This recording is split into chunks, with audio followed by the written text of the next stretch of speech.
as Pope Benedict XVI seeks forgiveness over sex abuse of children.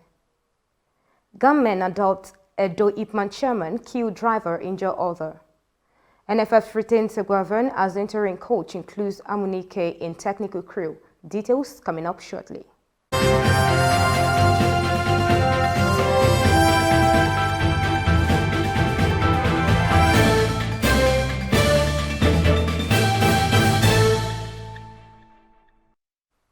This is TOS Television, your digital first Pan-African news network. I am Rose Audu and this is TOS News 360.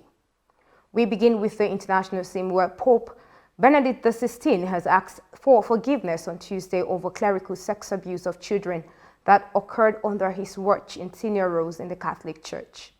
He also thanked his successor, Pope Francis, for his support following the allegations. Venezuela has demanded that Trinidad and Tobago launch a comprehensive probe into a deadly disaster at sea, which claimed the life of a baby and leaving the mother seriously wounded on board a boat carrying about 40 migrants. It was reported that the baby was killed while the mother sustained serious injury after Trinidad and Tobago Coast Guard officers fired on a boat transporting migrants. And now to Nigeria, where gunmen have abducted the Edo State chairman of the Independent Petroleum Marketers Association of Nigeria, Abdulhamid Babasaliu.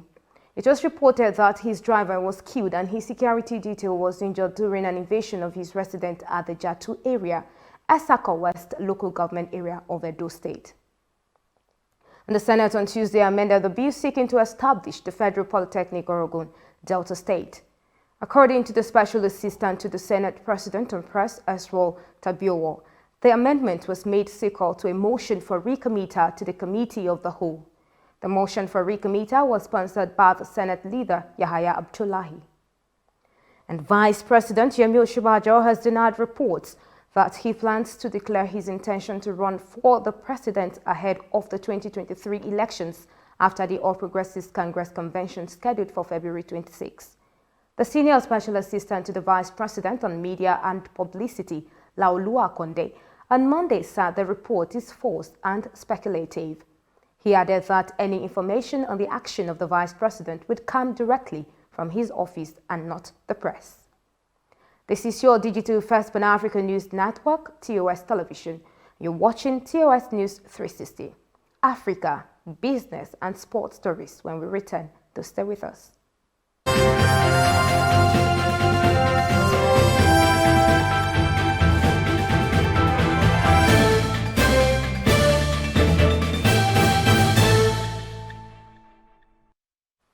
Welcome back. To bring you stories across Africa, the Economic Community of West African States, ECOWAS, is facing credibility crisis. This is as the continent has witnessed 4 coups across within 8 months amid growing public frustration and collapse of trust in state institutions. Adama Sise was among the thousands of Malians who took to the streets in January after the military government called for protests against sanctions imposed by the Economic Community of West African States regional bloc over delayed elections.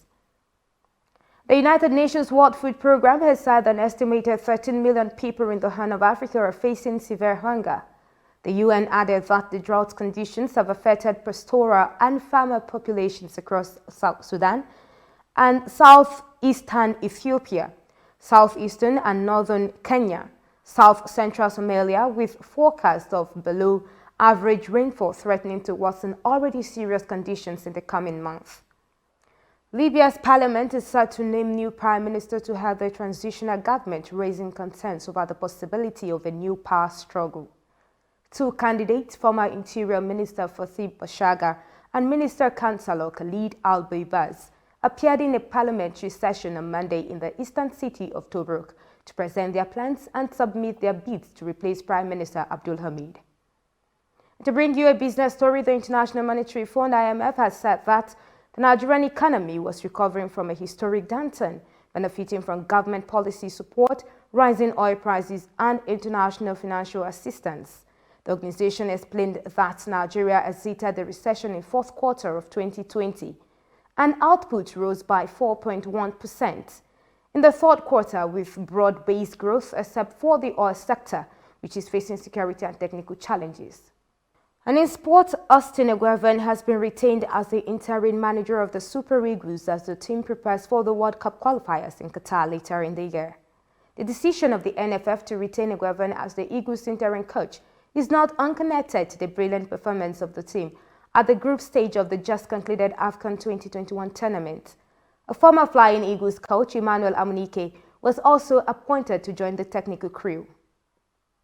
And that is TOS News 360 on your digital-first Pan-African news network. For more updates, visit www.tostvnetwork.com.